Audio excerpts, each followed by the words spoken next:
pod bay doors, please, Hal.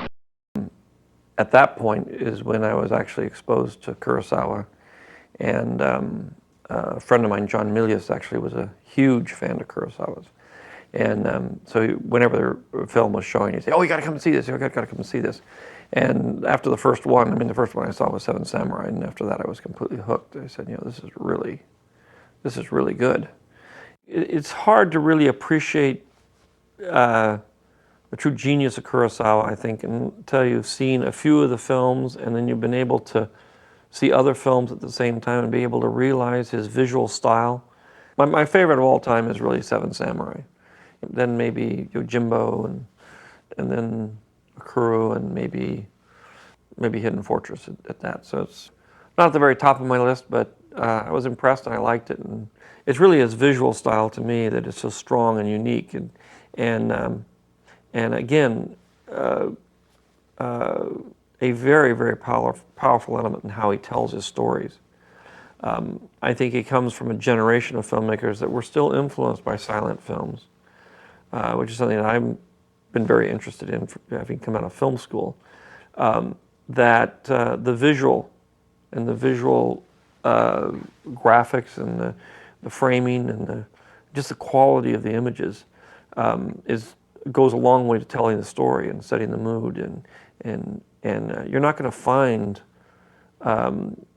really a lot of filmmakers that have the facile quality with the medium that Kurosawa had.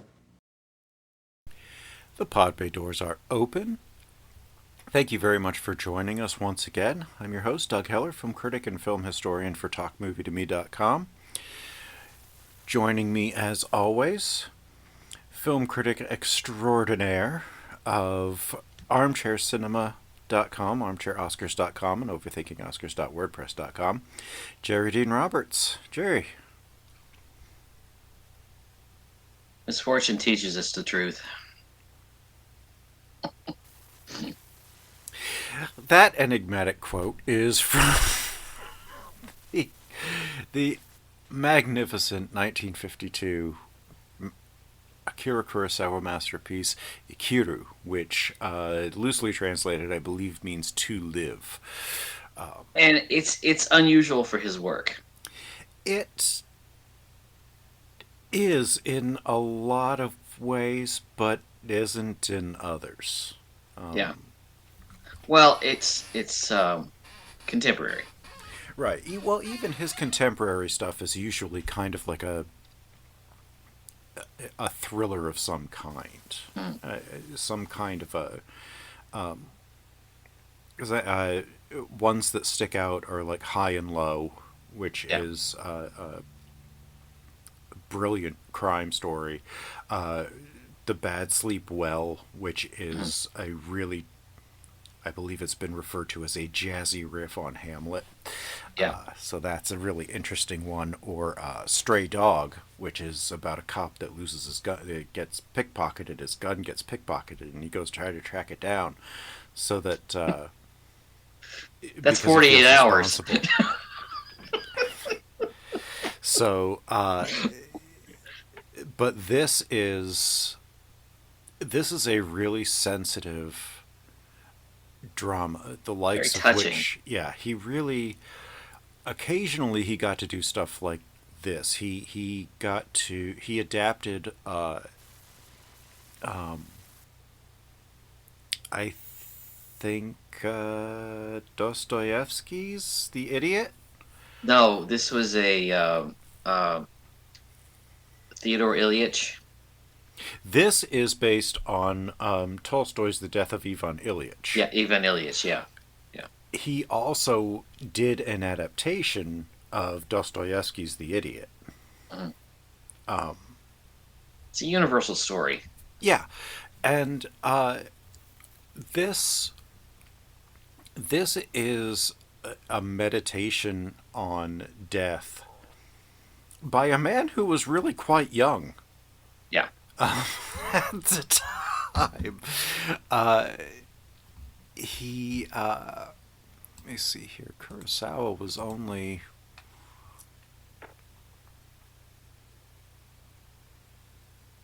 Well, Like 40 when he did this, or something like it's that. based on the idea that you only have an awakening about the meaning of your life when you realize the clock is ticking.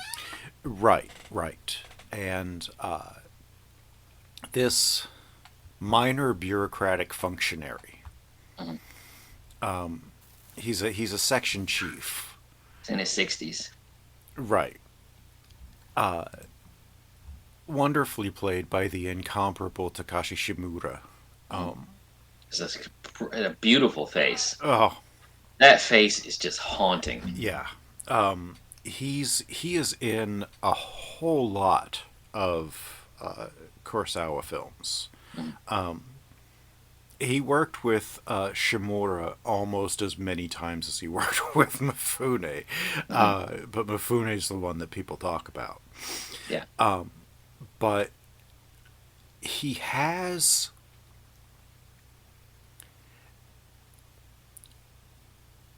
he can just kind of vanish into what he's doing, because if you look It's at a him here, bureaucrat. right, Mhm. and he's constantly hunched over, Mhm. like the years at his desk have given him scoliosis.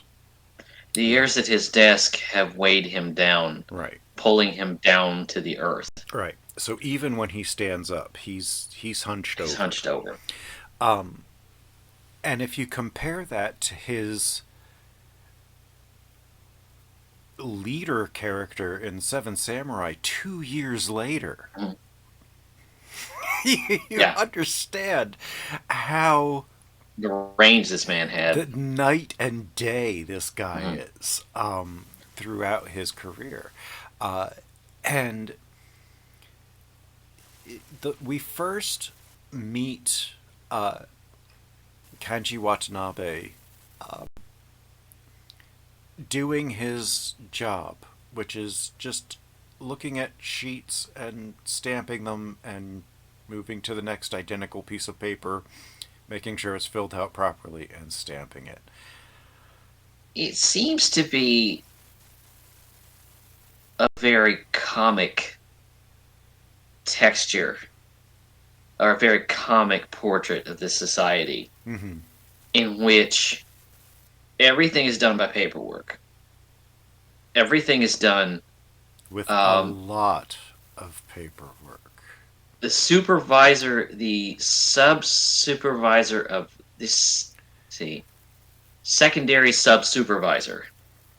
Yeah. It's like I love the bureaucratic runaround. That that's what that I'm talking about. It's this the women trying to fill in the cesspool. yeah. I mean, if you've ever tried to do anything, with the Like at government, City Hall, it's yeah, just, yeah, oh it's no, this it's is this is the green form. You need the blue form. Well, the people over at that window told me I needed the green form to come over here. It's like, oh no, they shouldn't have told you that. no, you got to fill out the yellow form in order to get the green form, You have to get so the that green form from them after the yellow form. Maybe you just didn't fill that out and they thought you needed the blue form. Oh my god. but in order to get the yellow form, you got to fill out the blue form and you got to mail it in, and that takes 30 days. Yeah. And uh, Oh, you submitted this to the wrong department. yeah, you submitted this to the wrong department. I'm sorry. It's going to take another 30 days. I'm sorry. It's out of You're, my hands. you're going to have to go over to this building here and fill out their request forms. And when you get to that building, they'll tell you, "Oh no, just go to the website. You fill out the form on the website, not here." You don't have the form here? No, we don't. Now it's on the internet. That just reminded me really quick. I went into a Chipotle once and I ordered something and they said, "Well, that's only available on the app." And I looked her dead in the face and I said, "You can't give it to me?" You can't just give And it to she's like, me. "No, you can only order that on the app." And I said, "Do you have the ingredients for it?" I have money in my And she hand. said, "Yes." And I said, "And you still can't make it for me?" "No." And I turned around and I walked out. I have money, legal tender in my hand. It's like, so you have the ingredients and you know it's on your menu and you know how to make it, but I have to order it from an app instead of standing directly in front of you, which is what I'm doing now. And you can make it. And there's a cash register over there. And I have legal tender in my hand. Yeah, that was And all I amazing. have to do is Was give it to you. Yeah, that felt like a bureaucratic. It was like my own 5 easy pieces, you know? It was To hold the chicken between your knees. um But but it's amazing because as I'm watching this, I'm thinking it's a very comic because these women are tired of this garbage smell, and they want no, the city. it's an open sewage It's an open cesspool. sewage system. Which interestingly enough uh is actually a subplot in Kurosawa's other contemporary drama, Drunken Angel from 1948. Oh yeah, Yes, wherein uh, Toshiro Mifune is a like he's the young tough, and he's got tuberculosis, and there's a town doctor trying to cure tuberculosis, and he's a drunkard, and it's and there's an open cesspool which is not doing the tuberculosis any favors. yeah, Well, it's doing the tuberculosis a lot of favors, but yeah. um, Well, they're trying to get a public park built for right, the they're children. trying to get it filled in Yeah, because it's toxic. yeah, and it stinks. Yeah, because it's like Um, sewage and stuff. it's toxic and it stinks. And they're trying to get something, but they're being given the runaround. Right. And it's one of those things where I got the feeling in this office, you could ask three people what their job is, and they couldn't tell you. Right. I worked in an office like this. I've worked in the billing claims office of an insurance company,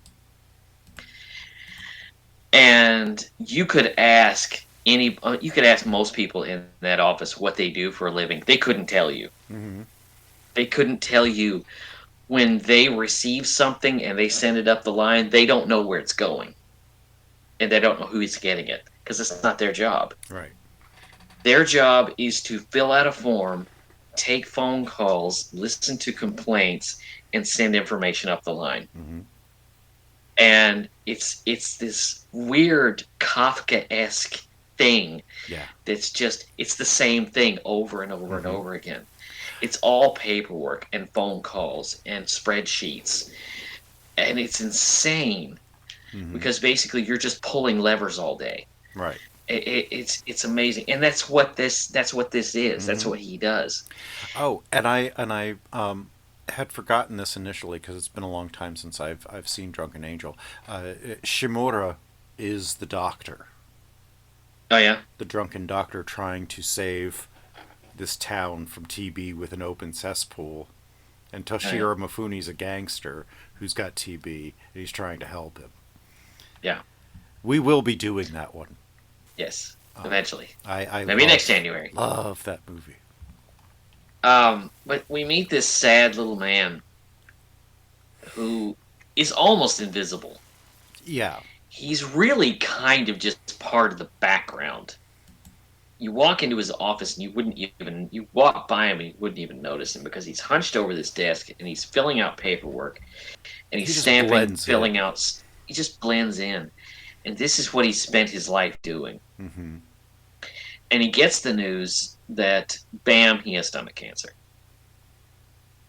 And In the this is worst way possible. yeah.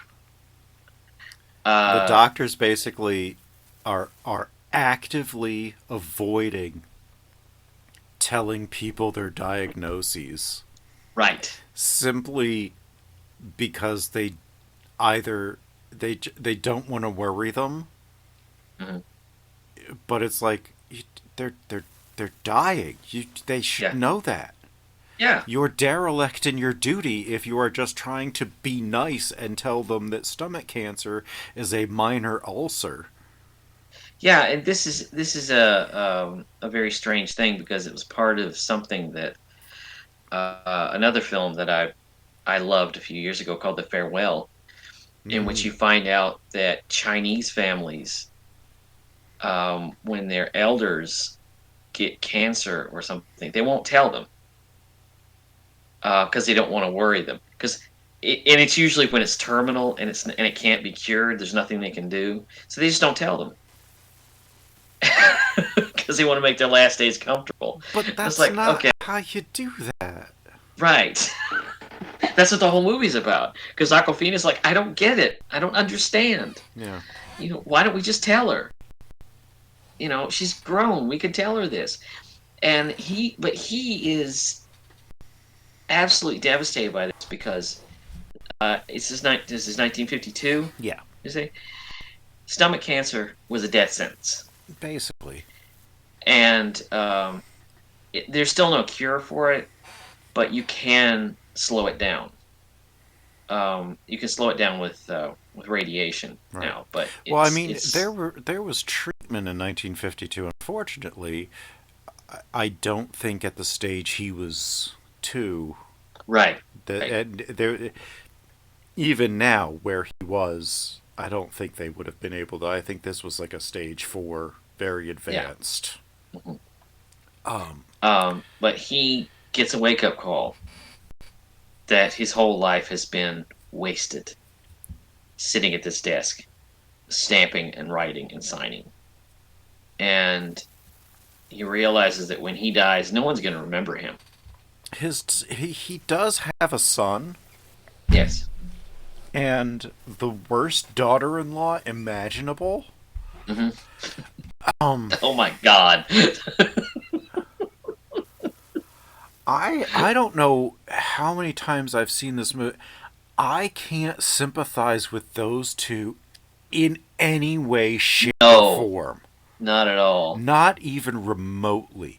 Not At at one all. point, poor Watanabe was going to tell his son, I have stomach cancer and I am going to die. Mhm. And he says, I have to tell you something. And then the son just admonishes him, just tears him up one side and down the other. And Watanabe goes, you could just kind of see it in his face. All right, fuck you. Yeah. Yeah. It's that if that's how much you care, Mhm. then you don't need to know. Mhm. Then You know I'll what? leave you guessing when I go. I And they prefer do. that kind of. I'm going to tell you, I prefer that kind of writing, Yeah. those kinds of relationships, rather than the tenderness and the family bonding. No, sometimes some families don't have that tender bonding. Some families are like this, Right. Right. and they're combative. And the son isn't old enough to understand that his father sacrificed his life so that he could have a better one. Yeah, yeah, But all he sees is my father just went to work all the time. mhm. That's all that matters to Which him. is what he did. Right. But he improperly believes that that's all that matters to him. Right. And it's not. The well-being of his son was paramount to him. But because he is so quiet, and because he's so diminutive, his sacrifice is never known Right. to his son. Like nobody, and that culture at that time, even if the mother was still alive, she wouldn't say, he's done all this for you, Right. because they it's amazing how much some cultures leave up to guilt, Yeah. for people to eventually realize after people are dead why they Mhm. did things. And you Yeah, can never make anything you can never put anything right because you never know anything until long after they're dead. It's like yeah. this doesn't help anything. It's like when my mother-in-law died, and it was like my my wife had spent years um, spending time with her and taking care of her, so that when she died, my wife didn't have any regrets. There were no Mhm. regrets because she had done everything that she was supposed to do. She'd done everything that she could do, and so that wasn't left hanging, and you didn't have those problems and those issues and that kind of stuff. What drives me crazy is when someone is older like this and they're told they're dying, and really the only thing on anybody's mind is, well, what am I going to get? They may not say it, but that's what's on their mind is, what Mhm. am I going to get Yeah. when they die? Mhm. What's going to be in the will for me? And the worst thing is they're already talking about it. They're already Right, trying to right, get the stuff that he's going to get after he retires or dies right. early. There, he really is the prodigal son. Hmm. Which, for all you for all you Bible files, bibliophiles would just be somebody who likes books. All you Bible Hmm. files, the prodigal son is not the honored son who comes home. Right. It is the dishonored son that gets kicked Hmm. out. The guy Yep. said, "You're I don't care. Give me my inheritance now. I'll consider you dead. I'm off." Hmm. He squanders his money and he Yep. comes back, and the father reacts. The reason the parable works is because the father doesn't react as though, oh, my dickbag son who considers me dead and wanted my money came home. Who Right. cares? Screw him. He Yeah. kills the fatted calf and throws a big thing. The people misunderstand it and think that he did that because the prodigal means the honored son. No, he did that because it was still his son and he loved him. Yeah. That's the whole point of the damn story. Right. People But misinterpret. and it's because, oh, the prodigal son returns. Ha ha ha. It's like, yeah, you don't want to be called that, guys. Um. No. Well, So anyway, he has death staring him in the face, and he realizes and he has what a waste his life has been. and he realizes he has no one to confide in. Right. He has no one close enough to him for him to say. He doesn't have any friends. He doesn't have, he doesn't have any. It doesn't seem like he has. He has a brother, but brother couldn't care less. Well, if you think about this, um, the whole movie is about him trying to find some meaning in his existence as the hours and days are ticking away. And the weird thing is this, and I'm going to get really depressing when I say this, but it doesn't matter. None of it matters because even if he has when he dies, now, when he dies, there are mourners and there are people around, and there are people that that mourn him, and there's the ending of the film. The cosmic joke is this: everybody who dies eventually will be forgotten Yeah. because when you die, you'll have mourners, but those mourners are going to die, and eventually, everybody that knew you, they're going to be they're going to be dead too. Mm-hmm. So eventually, if you're buried in a cemetery, you're just a name on a headstone that nobody knows. So it's that cosmic joke that no matter what you leave behind, you're going to be forgotten. You know, you can be the most famous man in the world. Now we remember people, um, you know, but everybody that knew some certain famous people, like Abraham Lincoln, for example, left a history behind, but everything we know is secondhand. You don't know anybody who Right. knew him. You know, but it's like everybody that knows you will eventually be gone, and you'll be forgotten, unless you have that immortality, obviously. But um, I thought that was the interesting the cosmic joke, that even though he has people mourning him at the end, I think it's only temporary. I think that that's not even that's very true. But I think more he's he's contemplating the fact that he's been nothing more than a placeholder in his life. I don't think he Right. cares about being remembered. I think he cares about having had an impact, a positive impact to people's lives I think he does at at the least end. once. I Yeah. think he does at the end Well, going with the into it, park. if you look, when he started in that department 30 years earlier, Mhm. he had a big um, document in his desk about changes he was going to bring to the department Mhm. when he got to be section chief. And Right. he's section chief, and he's using that to clean his hands off from the ink from his stamp. Mhm. So he had fire at one point. Yeah.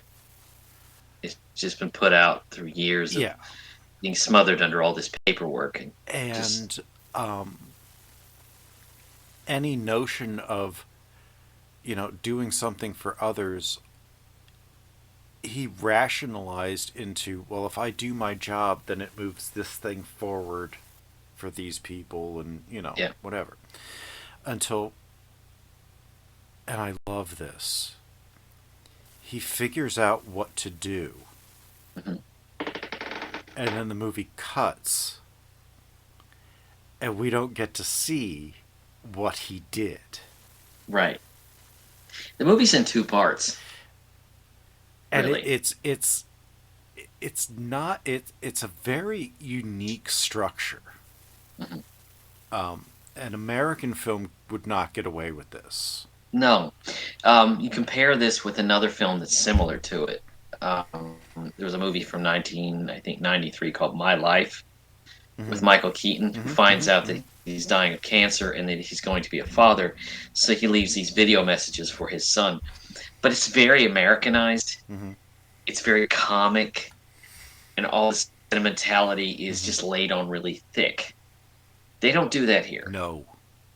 Kurosawa plays the emotion of the moment on this man's face. And the idea that he doesn't know what to do with himself. When he goes out on the town, he's still got that same expression because he's not enjoying any of You're this. right. No, because he's alone. Yeah, I don't have anybody to enjoy this with. His Right. wife is dead. Right. Long dead, I Yeah, believe. And so he kind of, I love that uh he takes up with this young girl from his office innocently. yeah. She Never thinks he's hitting on her. right. Eventually, I mean, she keeps going out with him because he's really nice to her. Yeah, But she doesn't understand why he's doing it. mhm. And eventually he finally says, this is why I'm doing this. She represents the youthfulness that he once had. Right. And that he feels that he lost. And he asks her that question, that one little question. Why do you, I can't remember, he says, how do you live? What do you do?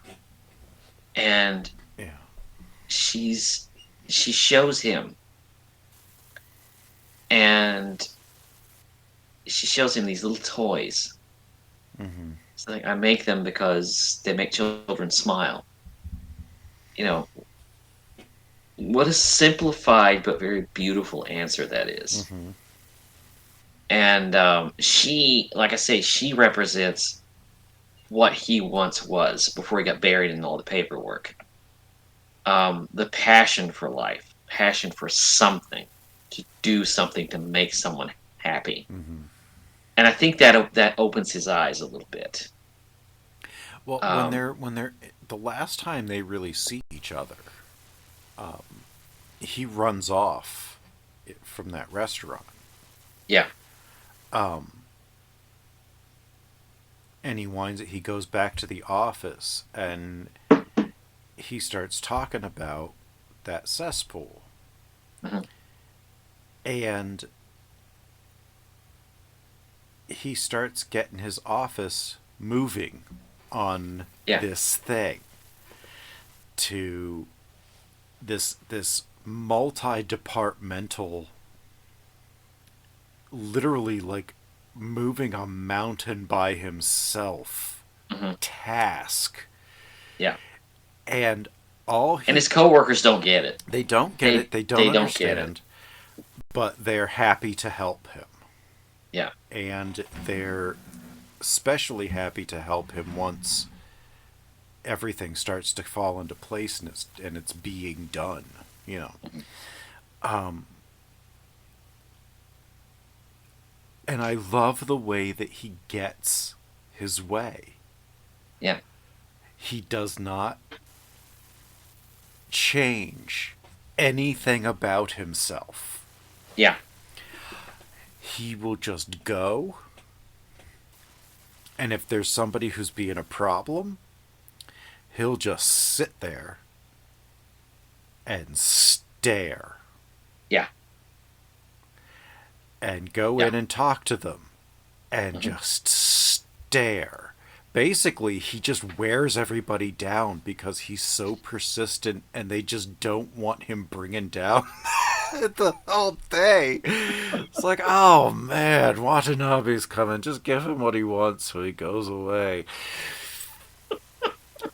And he gets this park built. And everybody is given credit for it but him. Yeah, And the women of the village, the women of the district, are screaming for his name to be to recognized. be added to it. Yeah, for it to be named, the park to be named after him. And you find all of this out at his wake. This is like the day after he died. And the way that it transcends to his death is really quite clever Mm-hmm. because there's no deathbed. No. There's no, and now I face the final curtain. No, you don't see it. There's, you don't see it. It Well, just you cut. you do, but at the end, after you know everything, and the image always brings a tear to my eye. When he's on the swing set. Yeah, Yeah, because he's singing the same song that he sang at the beginning, yeah, but it's now for a different purpose. yeah. It's It's beautiful. it is, it is, it's it's really the rare film about somebody going through a devastating terminal illness and dying that Mhm. actually ends on an uplifting note. Yeah, Like, this ain't terms of endearment. no. If you're crying at the end of this, and you probably should be crying, As good a film as that is. as good a film as it is, I'm not knocking it. Terms of Endearment is a wonderful film, um, but this, if you're crying at the end of it, it is because of the beauty and the way that this man just changed his life and in so doing change the lives of these women in this town, the children in that town, and going down further down the line, regardless of whether he's remembered, as you were saying, regardless of Mhm. whether he's remembered. He Right. did this thing, and this area is now safe for children and people to be in because of his persistence. Right. And it will be from there out. Like, that's his legacy, whether people know it or not. And the way the image is shaped is he's on a swing set, And it's snowing having a playful moment, like a child, in the snow. um, recapturing his youth, and trying to find something, doing something that children do. And And he's sitting on this swing and he's singing, and it's snowing, and he's um, finding some measure of playfulness, literally, in the winter of his discontent. in his final moments, Right. and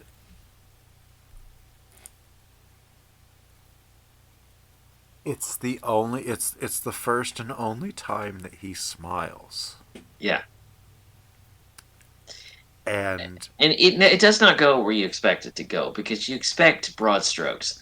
What's amazing about this film is, and I've noticed this in all of the Japanese films, that style of acting that is so big, that's so broad, that's so mhm, um, they love that big style of acting. You can see it in Throne of Blood.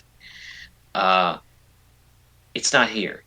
no, Here is a different style of acting. It's subtleties. Kurosawa adds comedy to the ridiculousness of the life he's been living, to the bureaucratic revolving door the that these people have mindlessness to deal that with. nothing Right, happens, and right. and yeah, the beauty here is that um, you see this, and you can understand as a person, regardless of what you do, that you can make a lasting difference in You people's make it, yeah. lives. You can leave something behind. Right, and more than that, just have something that redounds down down through time, that maybe no one remembers that you did it. Do a little good in the world. Right, and And because all of it, that it's funny. goes It, forward. it's funny. I was last year. I updated my list of my 10 favorite films of all time, and one of them is Afterlife, which That's is gonna about be a an group episode. which is about a group of people who die, and before they go on to their eternal reward, their job is to pick one memory out of their lifetime, and all others will be eliminated. And you have to take that one thing with you. And it all boils down to like Ikiru, what is your life really all about? What single value, what single virtue is your life really all about? And for this man, it sure as hell ain't his kid No. because he's got a dickbag son. It sure as Hmm. hell ain't him. Because most people would say, I'm leaving my legacy for my children, but he can't do that. No, because his son is ungrateful. His son is Right. just Selfish. yeah, he's an ass. So I tried to draw where that came from. Um, yeah, the mother died early, yeah, and the father buried himself in work. right. So I The think kid not basically, having, yeah, the kid was basically an orphan. yeah, yeah. And I kept thinking, kind of trying to draw where all that came from, and it just kind of came from the world around him. He was Yeah, raised by his environment, I not by his mean, parents. you can tell that he loves his father in Yeah, in a way that really in his own way. that he's never thought about it. Right. That his father has always just kind of been there, and he's always had what he needed, and that's it. And he hasn't. Yeah. He's not old enough to have put two and two together that his father sacrificed his entire life to keep him in what he needed after Right. the mother died. He will realize that years later, you know, long after long after he'll be able to say anything, you know. It'll land on him. Yeah. If he's wises up, it'll land on him. Right. And because speaking from experience, losing a father early, I was only 23 when my father passed. I was only 32 when my mother passed. No, 33. But I'm lucky. I'm 51. I still have both. yeah. I just consider that luck. I genuinely forget that most people actually still have their parents because I have been so long without them at this point. The funny thing is, most people that I know that get cancer, especially when they're older, it's not like this movie. Basically, what happens is they're diagnosed on Friday, and the funeral's on Wednesday. Yeah. That's a lot of times that's how it happens. It's like the doctor tells you, well, you've got it, and then you're dead. But the funeral's on Wednesday. It's just so you don't have the time that he has. He has the time to think about it and agonize over it and decide. He has the time to do something about it. Yeah. With a life that is built on a lot of wasted time. A life that is built on just doing the same job over and over again and burying himself in the work that nobody's going to remember. Yeah. And he looks at it, and it's just he decides to do something about it. Yeah. And it's really beautiful. It's really beautiful that it's not a skyscraper.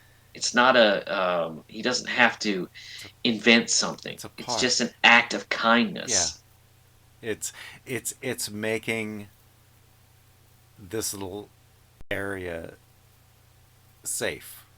A little bit of joy. Yeah. And a little bit of joy. It's fun, and now he took something that was hazardous to everybody's health and turned it into something that will bring joy. And let's not forget, this is Japan in the wake of the war. Yeah. So, this is death is a constant. 7 years.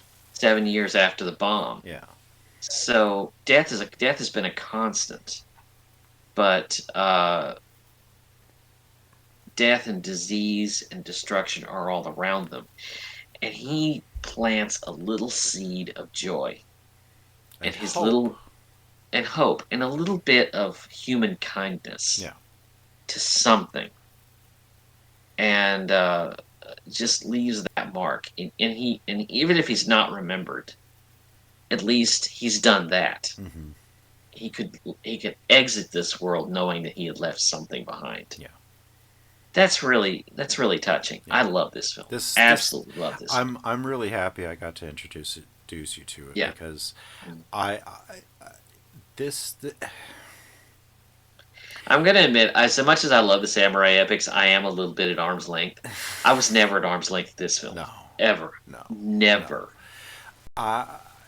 This is probably Kurosawa's best non-samurai film. Mm-hmm. Probably encroaching on possibly maybe being his best film. I would agree with that. From what I've seen. I'm not the only one who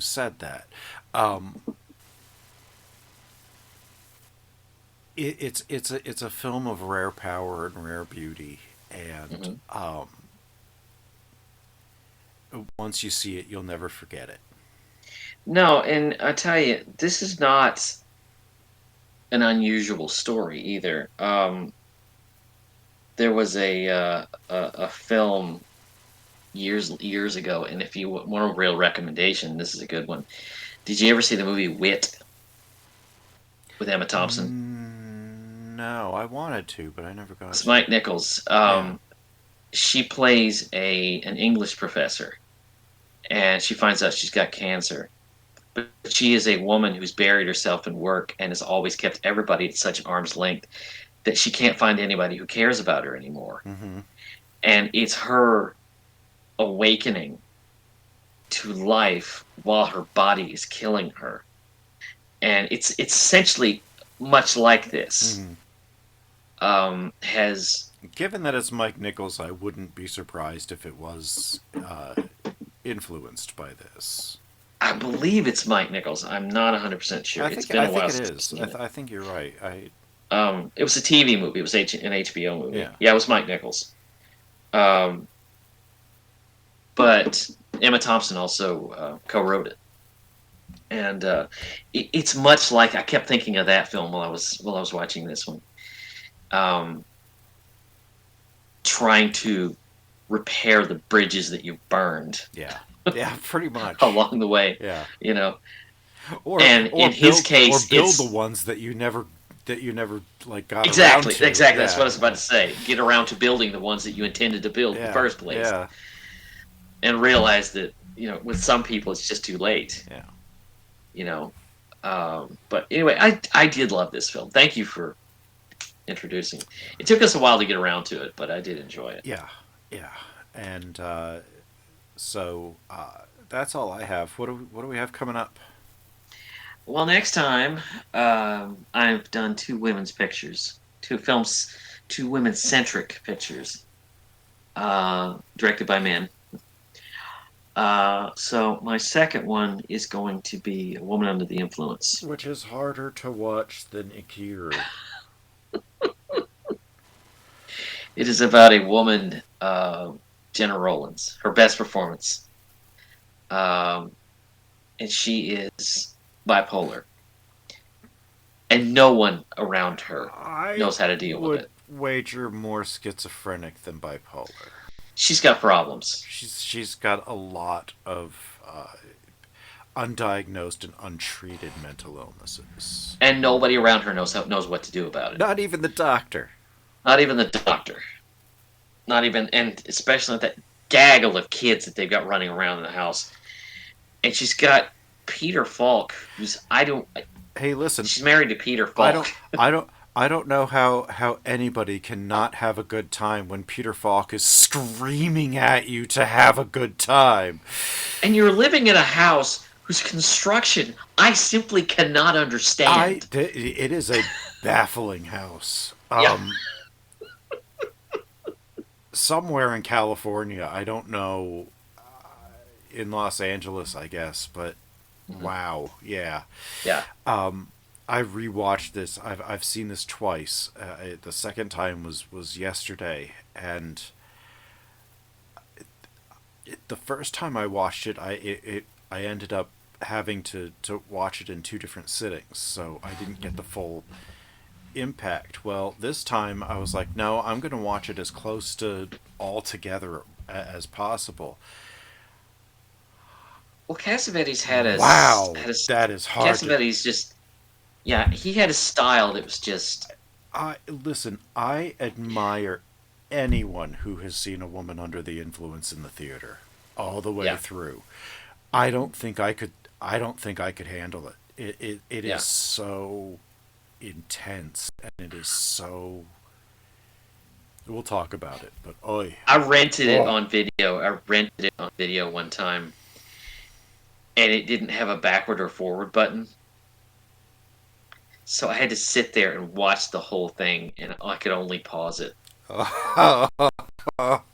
So I've sat there for 2 hours just watching this movie straight through. It will drive you mad. It is incredibly difficult to watch. It's like Let me put it this way: if you've ever been to a friend's house and your friend and their significant other start having an argument, and you just want to kind of back out the door, That's this that's movie. how you feel watching That's this movie. You watch See her, you later, guys. You watch her and him make bad choice after bad choice after bad choice after bad choice. And it just compounding down on each other to the point where you really wonder who's crazy, Nick or Mabel. Yeah, who's the crazy one here? And after that, I believe we're going into Black History Month with your fourth choice, which is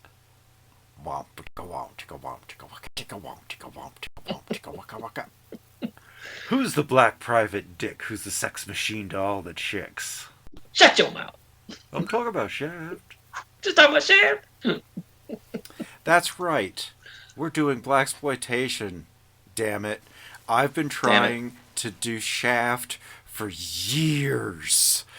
I was gonna do it in a blaxploitation threesome and do that and Foxy Brown and another one. Please God, not Human Tornado. Oh, I can't. Human Tornado is terrible. No, it was probably gonna be something like Superfly or something. Or the Mac. Oh, the Mac. I love the Mac. Yeah. The world's first killer pimp movie. Yeah. Superfly is really good. I like Foxy Brown, but I'm finally doing Blackmail Jones. because last year, 2022 is the 50th anniversary for Shaft. Yeah. And I'm the same age as Shaft. you're older than Shaft. I'm the same age as Shaft. Shaft came out in 71. It came out in 72. You come out in 72? Okay. No, 71. 71. Yeah, I'm the same age as Shaft. Okay. So, yeah, so it's 52nd anniversary this year. It won an Oscar. Yes. Isaac Hayes won an Oscar. Yes. And the way that it's put together, the just the seediness and the undergroundness of it is a precursor for what I'm probably going to do next year, which is probably at least one Melvin Van Peebles picture. Oh, it's got to be Sweet Sweetback. Probably, yeah. Yeah. Which you could double with the movie that his son made. Badass. That was my goal. That's what I want to do. But Badass is really hard to find. I would not watch Badass until I'd seen Sweet Sweetback. I did it in the reverse order, actually. I didn't want to do that. I did, but they were so far apart that it didn't matter. And then but still. And then your first pick, The Color Purple. Yeah, which as Whoopi calls it, The Color People. Her best performance. Oh, hands down. Absolutely, without a doubt. Outside of her stand-up, her first movie, and Steven Spielberg asked for her specifically. She said, "Sure, I could be in Raiders of the Lost Ark. It could use some black people."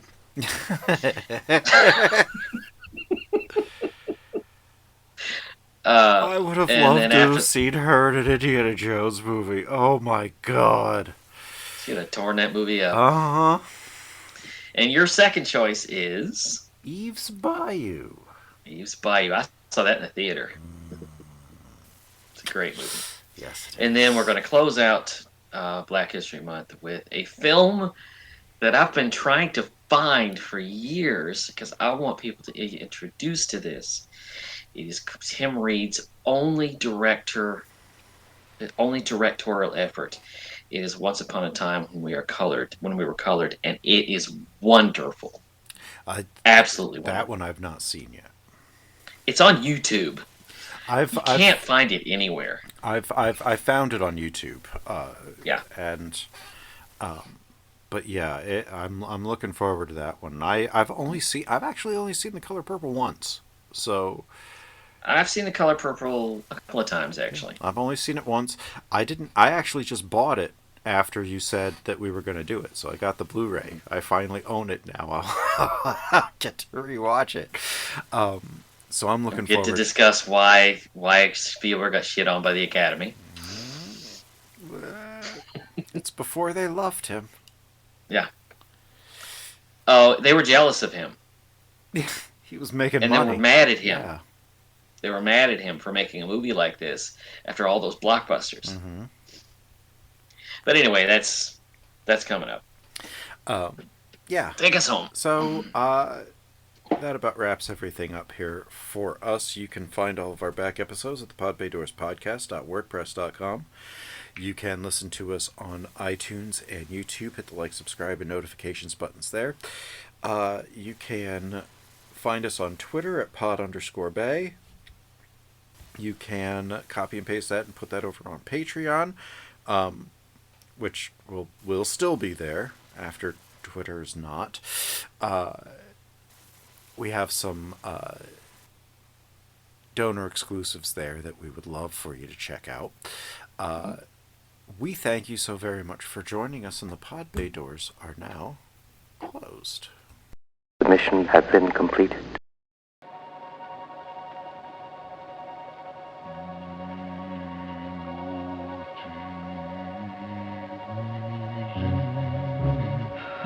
Oh,